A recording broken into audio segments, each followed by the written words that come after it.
Hello guys, welcome back to RK explore Telugu channel. మీరైతే ఈ వీడియోలో మేము తెలుసుకోబోతున్నామంటే యాక్టివా స్టార్టింగ్ ప్రాబ్లం వచ్చిన BS4 వెహికల్స్కి ఎలాగ రెడీ చేసుకోవాలి, తర్వాత షైన్ వెహికల్ మైలేజ్ రాకపోతే ఏం చేయాలి, తర్వాత యూనికాన్ చేంజ్ ప్యాకెట్ అనేది చాలా రోజులు రావాలంటే ఏం చేయాలి అనేసి ఇలాంటి వీడియోస్ గురించి ఇప్పుడైతే తెలుసుకుందాము. ఇప్పుడైతే యాక్టివా వెహికల్స్కి స్టార్టింగ్ ప్రాబ్లం అనేసి వస్తుంది. స్టార్టింగ్ ప్రాబ్లం ఎలా అంటే మార్నింగ్ టైంలో ఏమాత్రం మనము స్టార్ట్ కాకుండా అయిపోవటము, తర్వాత స్టార్ట్ అయిపోయినా అట్లా నిలిచిపోవటము, ఆ విధంగా అయితే అవుతుంది అనేసి కస్టమర్ అయితే మాకైతే చెప్పాడు. ఆ విధంగా చెక్ చేస్తే ఏమైందంటే కస్టమర్ అయితే ప్లగ్ చేంజ్ చేసి చాలా రోజులు అయింది అని చెప్పారు. దాంతోపాటుగా ఏమంటే ఇక్కడ చౌక్ వైర్ అనేది జామ్ అయిపోతా ఉన్నింది. చౌక్ వైర్ జామ్ అయిపోవటం వల్ల ఏమవుతుందంటే అది మనం స్టార్టింగ్ చేసేప్పుడు చౌక్ అనేది వేసుకుంటాము. చౌక్ వేసుకొని స్టార్ట్ చేస్తే మనకి బాగా అయితే అవుతుంది. ఎందుకంటే BS4 వెహికల్స్ కొంచెం ఓల్డ్ అయితే కొంచెం లోపలంతా కార్బన్ అంతా కట్టింటుంది కాబట్టి ఆ విధంగా ఉంటుంది. ఈ ప్లగ్ అనేసి చాలా రోజుల తర్వాత ఇప్పుడైతే చేంజ్ చేస్తున్నారు. స్టార్టింగ్ ప్రాబ్లం అని తీసుకొని వస్తే మీటి ప్లగ్ ఫస్ట్ అయితే ప్రతి ఒక్కరు చెక్ చేసేది ప్లగ్గే. ఎందుకంటే స్టార్టింగ్ ప్రాబ్లం అంటే పవర్ సప్లై అనేది కరెక్ట్గా లేకపోతే మనకి వెహికల్ అనేది స్టార్టింగ్ ప్రాబ్లం అనేసి వస్తాయి. స్టార్టింగ్ ప్రాబ్లం వచ్చినప్పుడు ఏం చేసుకోవాలంటే ఫస్ట్ మెయిన్ అయితే ప్లగ్ అనేది చెక్ చేసుకోవాలి. ఆ ప్లగ్ చూడండి అలా ఫుల్ బ్లాక్ అయిపోయింది, గారు కట్టేసినట్టు అయిపోయింది. ఈ విధంగా అయిపోయినప్పుడు ఏమవుతుందంటే కరెక్ట్గా ప్లగ్ నుంచి ఇంజన్కి స్పార్క్ అనేది కరెక్ట్గా ప్రొడ్యూస్ అనేది కాదు. ఆ విధంగా ప్రొడ్యూస్ కానప్పుడు ఏమవుతుందంటే వెహికల్ స్టార్టింగ్ ప్రాబ్లం అనేసి వస్తుంది. చూడండి ఈ విధంగా ఉండాలి ప్లగ్. ఈ విధంగా ఉంటే ఏమవుతుందంటే స్పార్క్ కరెక్ట్గా ప్రొడ్యూస్ అవుతుంది. ఇంజన్లో ఫైరింగ్ అనేది కరెక్ట్గా జరిగి స్టార్టింగ్ అనేది ఎలాంటి ఇష్యూస్ అనేవి లేకుండా స్టార్ట్ అవుతుంది. ఎప్పుడైతే ఆ ప్లగ్ అనేది బ్లాక్ అవుతుందో ఈ విధంగా వెహికల్స్ అనేవి మనకి ప్రాబ్లం అనేది ఇస్తూ ఉంటాయి. స్టార్ట్ చేసిన కిక్కర్ యూజ్ చేసిన సెల్ఫ్ కొట్టినా ఏం కొట్టినా కూడా ఏమవుతుందంటే స్టార్ట్ అవుతుంది, ఆఫ్ అయిపోతుంది. తర్వాత ఎన్ని కిక్ కొట్టినా కూడా స్టార్ట్ కాకుండా చాలా సతాయిస్తుంది. ఇలాగా అయితే రెడీ చేసుకోవాలి. ఇంకా షైన్ వెహికల్ కస్టమర్ ఏం చెప్పారంటే మైలేజ్ పికప్ చాలా తగ్గింది, నాకు వెహికల్ అయితే ఏమాత్రము మూవింగ్ అనేది కాకుండా అయిపోయింది అనేసి చెప్పడము. దానికోసము మెయిన్ మనం చూసుకోవాల్సింది ఏ వెహికల్ అయినా BS6 అయినా BS4 వెహికల్ అయినా ఇలాగే ఎయిర్ ఫిల్టర్ అయితే చెక్ చేసుకోవాలి. ఎయిర్ ఫిల్టర్ అనేది చెక్ చేసుకుంటే మెయిన్, ఎందుకంటే ఎయిర్ ఫిల్టరు కరెక్ట్గా గాలి అనేది ఇంజన్కి సప్లై అనేది అవుతూ ఉంటే ఎలాంటి సౌండ్ బీటింగ్ మార్పున్న మైలేజ్ పికప్ అనేది మనకి వస్తుంది. ఎప్పుడైతే ఆ ఎయిర్ ఫిల్టర్ అనేది బ్లాక్ అయిపోతుందో అప్పుడు మాత్రమే మనకి మైలేజ్ డ్రాప్ ఇష్యూ, తర్వాత పికప్ ఇష్యూ అనేది వస్తుంది. దాంతోపాటుగా మనకి ఈ ఎయిర్ ఫిల్టర్ మైలేజ్ రాకుండా ఉంటే ఈ ఎయిర్ ఫిల్టర్ చూసుకోవాలి. పికప్ అనేది ఒక 20, 30, 40 దాటుకున్నా పోతూ ఉంటే క్లచ్ ప్లేట్లు అనేవి చెక్ చేసుకోవాలి ఒకసారి. ఎందుకంటే వెహికల్ కండిషన్ కరెక్ట్గా ఉన్నా కానీ మనము క్లచ్ అనేది వదులుతానట్లే ఓవర్ రేజ్ అవుతా వెహికల్ అయితే మూవింగ్ అవుతూ ఉంటే క్లచ్ ప్లేట్లు అయితే చెక్ చేసుకోవాలి. ఎందుకంటే క్లచ్ ప్లేట్లు పోయి ఉంటే వెహికల్ అయితే ఇంజన్ కండిషన్ అంతా బాగానే ఉంటుంది. ఈ క్లచ్ మూమెంట్ సరిగా లేకపోతే మనకి పికప్ అనేది తీసుకోకుండా ఓన్ రేజ్ అవుతూ ఉంటుంది కానీ బట్ వెహికల్ అనేది మూవింగ్ అనేది కాకుండా ఉంటుంది. ఇలాంటి ప్రాబ్లం ఉంటే క్లచ్ ప్లేట్లు అయితే చెక్ చేసుకోవాలి. మైలేజ్ పికప్ రాలేదంటే ఎయిర్ ఫిల్టర్ అయితే చెక్ చేసుకోవాలి. ఎందుకంటే ఎయిర్ ఫిల్టర్ అనేది మెయిన్, ఏ వెహికల్కైనా మెయిన్ మైలేజ్ రాలేదు అంటే ఈ ఎయిర్ ఫిల్టర్ అయితే చెక్ చేసుకోవాలి. ఎయిర్ ఫిల్టర్ అయితే చేంజ్ చేసుకుంటే మనకి ప్రతి ఒక్క సర్వీస్కి మార్చుకున్నా మనకైతే బెనిఫిట్ అనేది ఉంటుంది. ఎందుకంటే మైలేజ్ రాలేదంటే ఈ ఎయిర్ ఫిల్టరే మెయిన్ దానికి సొల్యూషను. ఎందుకంటే ఎయిర్ ఫిల్టర్ అనేది మైలేజ్ పికప్ పెరగడానికి చాలా ఎక్కువ సపోర్ట్ అనేది చేస్తుంది. కాబట్టి ప్రతి ఒక్కరూ సర్వీస్కి వెళ్ళినప్పుడు ఎయిర్ ఫిల్టర్ అనేది చెక్ చేసుకొని వాటిని అయితే రెడీ వేసుకొని మీకే తెలుస్తుంది. ఒకసారి ఎయిర్ ఫిల్టర్ వేసి డ్రైవ్ చేయండి, ఎయిర్ ఫిల్టర్ పాతది వేసి చూసి ఒకసారి డ్రైవ్ చేయండి, మీకే అర్థమవుతుంది. అందుకోసమే చెప్తున్నాను, ప్రతి ఒక్కరు సర్వీస్కి వెళ్ళినప్పుడు ప్రతి ఒక్కసారి మార్చినా కూడా మనకి ఎలాంటి ప్రాబ్లం లేదు, మెయింటెనెన్స్ అనేది కరెక్ట్గా ఉంటుంది. అందుకోసం అయితే చెప్తున్నాను. మీకు ఇంకేమైనా డౌట్ ఉంటే RK explore Telugu channel comment సెక్షన్లో కామెంట్ చేయండి, నేనైతే ఎక్స్ప్లెయిన్ చేస్తాను, మీకైతే చెప్తాను. దాంతోపాటుగా ప్లగ్ అనేది చెక్ చేసుకోవాలి. ఎందుకంటే స్పార్క్ అనేది కరెక్ట్గా ప్రొడ్యూస్ కాకపోతే ఇలాంటి ప్రాబ్లమ్స్ కూడా వస్తుంటాయి. ఎక్కువ పెట్రోల్ అనేది కన్జంప్షన్ అవుతూ ఉంటుంది వెహికల్లో. అందుకోసం అయితే ఎగ్నిషన్ కాయిల్ వస్తుంది. ఎందుకు ఎగ్నిషన్ కాయిల్ అంటే ఏమంటే ఆ ప్లగ్లో నుంచి వైర్ అవుట్ వస్తుంది చూడండి, ఆ ఇగ్నిషన్ కాయిల్ అనేది కరెక్ట్గా పవర్ ప్రొడ్యూస్ చేస్తుందా లేదా అనేసి చెక్ చేసుకోవాలి.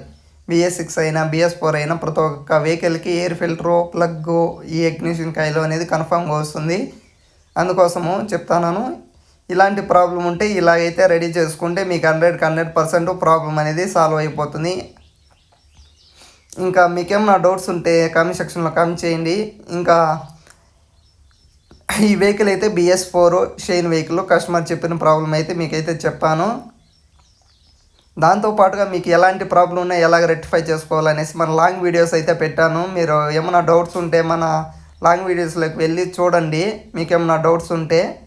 ఇంకా యూనికాన్ చైన్ స్పాకెట్ అనేది చాలా రోజులు రావాలంటే ఏం చేయాలంటే, చాలామంది కస్టమర్లు ఓన్లీ సర్వీస్కి వచ్చినప్పుడు మాత్రమే వాటిని ఆయిల్ వేసి క్లీన్ చేసి డ్రైవ్ అయితే చేస్తున్నారు.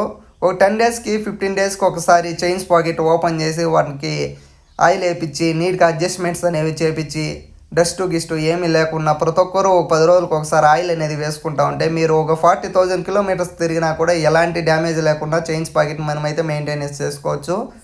అందుకోసం అయితే చెప్తున్నాను, మీకు ఏ వెహికల్ అయినా చైన్ స్పాకెట్ అనేది చాలా రోజులు రావాలంటే టిప్స్ ఏంటంటే మెయిన్ ప్రతి ఒక్కరు 10,000 కిలోమీటర్లకి ఒకసారి ఏమైతే ఆయిల్లో వేసి చెక్ చేసి చూడండి. లేదంటే మీరుకి టైం ఉంటే ఒక 5,000 కిలోమీటర్లకు కూడా ఒకసారి వచ్చి క్లీన్ చేయించి ఆయిల్ వేసుకుంటా అంటే ప్రాబ్లం అనేది సాల్వ్ అయిపోతుంది.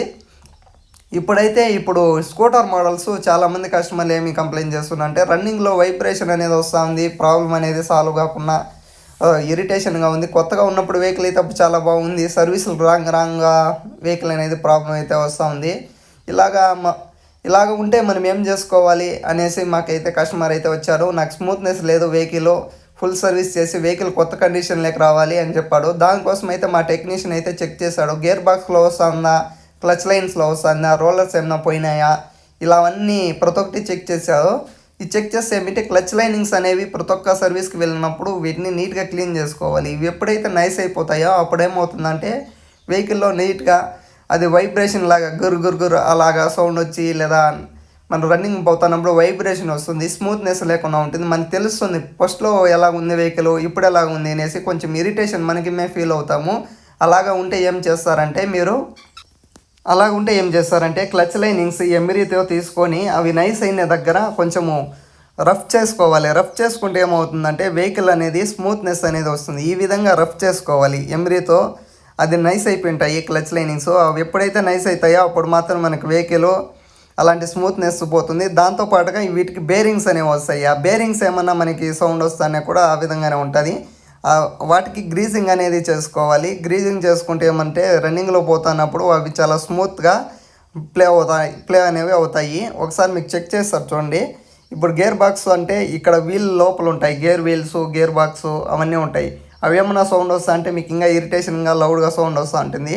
అది కాకపోతే ఈ క్లచ్ లైనింగ్స్ అనేవి చెక్ చేసుకోవాలి. ఇక్కడ ముందర రోలర్స్ అవన్నీ వస్తాయి కాబట్టి అవన్నీ చెక్ చేసుకుంటే మీకు ప్రాబ్లం అనేది రెక్టిఫై అవుతుంది. మీరు ఎప్పుడైనా సర్వీస్కి వెళ్ళినప్పుడు క్లచ్ లైనింగ్స్, గేర్ బాక్స్లో ఆయిల్ ఉందా, తర్వాత రోలర్స్ ఏమైనా పోయినాయా, వీబుష్లు ఏమైనా పోయినాయా, బెల్ట్ ఏమైనా ప్లే వస్తుందా, ఇవన్నీ చెక్ చేసుకుంటే మనకి ఆ వైబ్రేషను తర్వాత ఆ సౌండ్ మీకు 100% ప్రాబ్లం అనేది సాల్వ్ అవుతుంది. మీకు చాలా వీడియోస్ అయితే చేశాను, ఇలా గేర్ బాక్స్ ఎలాగ చేంజ్ చేసుకోవాలి, ఎలాంటి ప్రాబ్లం అయినా 2 వీలర్ వెహికల్స్కు ఎలాగ రెక్టిఫై చేసుకోవాలనేసి నేను ప్రతి ఒక్క దాంట్లోనూ ఎక్స్ప్లెయిన్ చేశాను. మీకు ఏమైనా డౌట్స్ ఉంటే చెప్పండి. ఇంకా మన వెహికల్స్కి చాలామంది BS6 వెహికల్స్ యూజ్ చేస్తున్నారు. స్కూటర్ మోడల్స్కి ప్రతి ఒక్కరూ సెల్ఫ్ అనేది యూజ్ చేస్తున్నారు.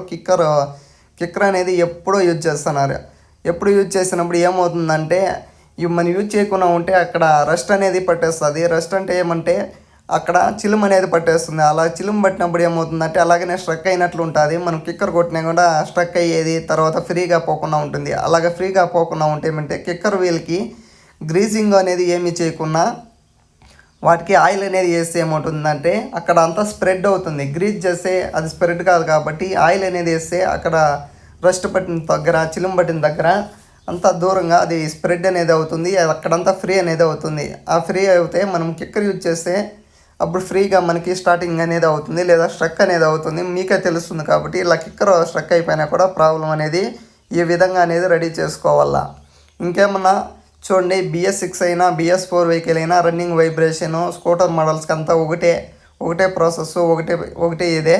ప్రతి ఒక్కరు ఈ విధంగా రెడీ చేసుకోండి. ఇప్పుడైతే మీరు చూస్తున్నది డియో BS6 వెహికల్, డియో యాక్టివా 125, డియో ఇలాగ ఏ వెహికల్ అయినా స్కూటర్ మోడల్స్ ఏ కంపెనీ వెహికల్కైనా ప్రతి ఒక్క దానికి గేర్ బాక్స్ అనేది కన్ఫామ్ వస్తుంది, క్లచ్ లైనింగ్స్ వస్తాయి, బెల్ట్ వస్తాయి. ఇవంతా సేమ్ ప్రాసెస్ సేమ్ వర్క్. అందుకోసం చెప్తున్నాను. ఓన్లీ మీ వెహికల్స్ స్కూటర్ వెహికల్స్ ఏ వెహికల్ అయినా ఈ విధంగా అనేది రెడీ చేసుకోవచ్చు. నేను ముందుగానే చెప్తాను. మీకేమైనా డౌట్స్ ఉంటే చెప్పండి. సబ్స్క్రైబ్ అయితే చేయండి.